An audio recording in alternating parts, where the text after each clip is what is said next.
ಮೇ ತಿಂಗಳಲ್ಲಿ 6 ಪ್ರಮುಖ ರಾಜಯೋಗಗಳು. ತುಲಾ ರಾಶಿಯವರಿಗೆ ಫಲಾಫಲ ಹೇಗಿದೆ? ವೀಕ್ಷಕರೆಲ್ಲರಿಗೂ ವಿಶೇಷ ಕಾರ್ಯಕ್ರಮಕ್ಕೆ ಸ್ವಾಗತ. ಸ್ನೇಹಿತರೆ, ವೈದಿಕ ಪಂಚಾಂಗದ ಪ್ರಕಾರ ಮೇ ತಿಂಗಳು ಜ್ಯೋತಿಷ್ಯದ ದೃಷ್ಟಿಯಿಂದ ಅತ್ಯಂತ ಮಹತ್ವಪೂರ್ಣವಾಗಿದೆ. ಈ ಅವಧಿಯಲ್ಲಿ ಲಕ್ಷ್ಮೀ ನಾರಾಯಣ, ಭದ್ರ ಸೇರಿದಂತೆ ಒಟ್ಟು 6 ಪ್ರಮುಖ ರಾಜಯೋಗಗಳು ರೂಪುಗೊಳ್ಳುತ್ತಿವೆ. ಈ ಅಪರೂಪದ ಗ್ರಹ ಸಂಯೋಗಗಳು ಕೆಲವು ರಾಶಿಯವರ ಜೀವನದಲ್ಲಿ, ವಿಶೇಷವಾಗಿ ವೃತ್ತಿ, ವ್ಯವಹಾರ ಮತ್ತು ಆರ್ಥಿಕ ಕ್ಷೇತ್ರಗಳಲ್ಲಿ ಗಮನಾರ್ಹ ಪ್ರಗತಿಯನ್ನು ತರಬಹುದು. ಹೀಗಾಗಿ ಈ ಶಕ್ತಿಶಾಲಿ ರಾಜಯೋಗಗಳು ನಿಮ್ಮ ರಾಶಿಯ ಮೇಲೆ ಯಾವ ರೀತಿಯ ಪರಿಣಾಮ ಬೀರುತ್ತವೆ, ಯಾವ ಕ್ಷೇತ್ರಗಳಲ್ಲಿ ನೀವು ಹೆಚ್ಚು ಲಾಭ ಪಡೆಯಬಹುದು ಮತ್ತು ಯಾವ ವಿಷಯಗಳಲ್ಲಿ ಎಚ್ಚರಿಕೆ ವಹಿಸಬೇಕು, ಈ ರಾಜಯೋಗಗಳ ಪರಿಣಾಮವನ್ನು ವಿವರವಾಗಿ ನೋಡೋಣ. ವೈದಿಕ ಜ್ಯೋತಿಷ್ಯದ ಪ್ರಕಾರ ಮೇ ತಿಂಗಳು ಗ್ರಹಗಳ ಜೋಡಣೆ ಮತ್ತು ನಕ್ಷತ್ರಪುಂಜಗಳ ವಿಷಯದಲ್ಲಿ ಅತ್ಯಂತ ಮಹತ್ವದ್ದಾಗಿದೆ.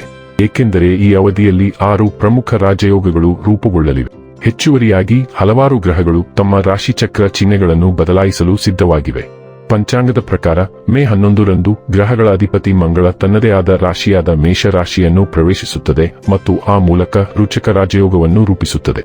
ಇದಲ್ಲದೆ ತಿಂಗಳ ಆರಂಭದಲ್ಲಿ ಸೂರ್ಯ ಮತ್ತು ಬುಧನ ಸಂಯೋಗವು ಬುಧಾದಿತ್ಯ ರಾಜಯೋಗವನ್ನು ಸೃಷ್ಟಿಸುತ್ತದೆ. ಚಂದ್ರ ಮತ್ತು ಗುರುಗಳ ಒಕ್ಕೂಟವು ಗಜಕೇಸರಿ ರಾಜಯೋಗಕ್ಕೆ ಕಾರಣವಾಗುತ್ತದೆ. ಇದಲ್ಲದೆ ಮೇ 14ರ ಹೊತ್ತಿಗೆ ಶುಕ್ರನು ತನ್ನದೇ ಆದ ರಾಶಿಯಾದ ವೃಷಭ ರಾಶಿಯ ಮೂಲಕ ಸಾಗುತ್ತಾನೆ. ಇದರಿಂದಾಗಿ ಮಾಲವ್ಯ ರಾಜಯೋಗ ರೂಪುಗೊಳ್ಳುತ್ತದೆ. ತರುವಾಯ ಮೇ 29ರಂದು ಬುಧನು ತನ್ನದೇ ಆದ ರಾಶಿಯನ್ನು ಪ್ರವೇಶಿಸಿ ಭದ್ರ ರಾಜಯೋಗವನ್ನು ರೂಪಿಸುತ್ತಾನೆ. ಇದಲ್ಲದೆ ಶುಕ್ರ ಮತ್ತು ಬುಧದ ಸಂಯೋಜನೆಯು ಲಕ್ಷ್ಮೀ ನಾರಾಯಣ ರಾಜಯೋಗದ ರಚನೆಗೆ ಕಾರಣವಾಗುತ್ತದೆ. ಇದರ ಪರಿಣಾಮಗಳು ಎಲ್ಲಾ ರಾಶಿಗಳ ಮೇಲೆ ಬೀರುತ್ತದೆ. ಹಾಗಾದರೆ ಎಂದಿನಂತೆ ನಮ್ಮ ವಿನಂತಿ ಎಂದರೆ, ನೀವಿನ್ನೂ ನಮ್ಮ ಚಾನೆಲ್ ಅನ್ನ ಸಬ್ಸ್ಕ್ರೈಬ್ ಮಾಡಿಲ್ಲವೆಂದರೆ ದಯವಿಟ್ಟು ಈಗಲೇ ನಮ್ಮ ಚಾನೆಲ್ ಅನ್ನ ಸಬ್ಸ್ಕ್ರೈಬ್ ಮಾಡಿ.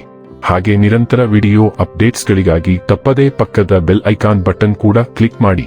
ಸ್ನೇಹಿತರೆ, ತುಲಾ ರಾಶಿಯವರಿಗೆ ಈ ಅವಧಿ ಅದೃಷ್ಟವನ್ನು ಹೆಚ್ಚಿಸುವ ಮತ್ತು ಜೀವನದಲ್ಲಿ ಹೊಸ ದಿಕ್ಕು ತರುವ ಸಮಯವಾಗಿದೆ. ನಿಮ್ಮ ಮುಂದೆ ಹೊಸ ಅವಕಾಶಗಳು ತೆರೆದುಕೊಳ್ಳುತ್ತವೆ. ಧಾರ್ಮಿಕ ಮತ್ತು ಆಧ್ಯಾತ್ಮಿಕ ಚಟುವಟಿಕೆಗಳತ್ತ ನಿಮ್ಮ ಆಸಕ್ತಿ ಹೆಚ್ಚಾಗುತ್ತದೆ. ಇದು ನಿಮ್ಮ ಮನಸ್ಸಿಗೆ ಶಾಂತಿ ಮತ್ತು ನೆಮ್ಮದಿಯನ್ನು ನೀಡುತ್ತದೆ. ವಿದೇಶ ಪ್ರಯಾಣ ಅಥವಾ ಉನ್ನತ ಶಿಕ್ಷಣಕ್ಕೆ ಸಂಬಂಧಿಸಿದ ಅವಕಾಶಗಳು ದೊರೆಯಬಹುದು. ಈ ಅನುಭವಗಳು ನಿಮ್ಮ ದೃಷ್ಟಿಕೋನವನ್ನು ವಿಸ್ತರಿಸಿ ಜೀವನದಲ್ಲಿ ಹೊಸ ಮಾರ್ಗಗಳನ್ನು ತೆರೆದಿರಬಹುದು. ವೀಕ್ಷಕರೇ, ಇದಾಗಿತ್ತು ತುಲಾ ರಾಶಿಯ ಜಾತಕದವರ 6 ಪ್ರಮುಖ ರಾಜಯೋಗಗಳ ಫಲದ ಮಾಹಿತಿ. ಇಷ್ಟವಾದರೆ ವಿಡಿಯೋವನ್ನು ಲೈಕ್ ಮತ್ತು ಶೇರ್ ಮಾಡಿ. ಜೈ ಶ್ರೀರಾಮ್. ಕಾಮೆಂಟ್ ಬಾಕ್ಸ್ನಲ್ಲಿ ಬರೆಯಿರಿ. ಹಾಗೆ ಚಾನೆಲ್ ಸಬ್ಸ್ಕ್ರೈಬ್ ಮಾಡುವುದರ ಜೊತೆಗೆ ನಿರಂತರ ವಿಡಿಯೋ ಅಪ್ಡೇಟ್ಸ್ಗಳಿಗಾಗಿ ಪಕ್ಕದ ಬೆಲ್ ಐಕಾನ್ ಕ್ಲಿಕ್ ಮಾಡಿ.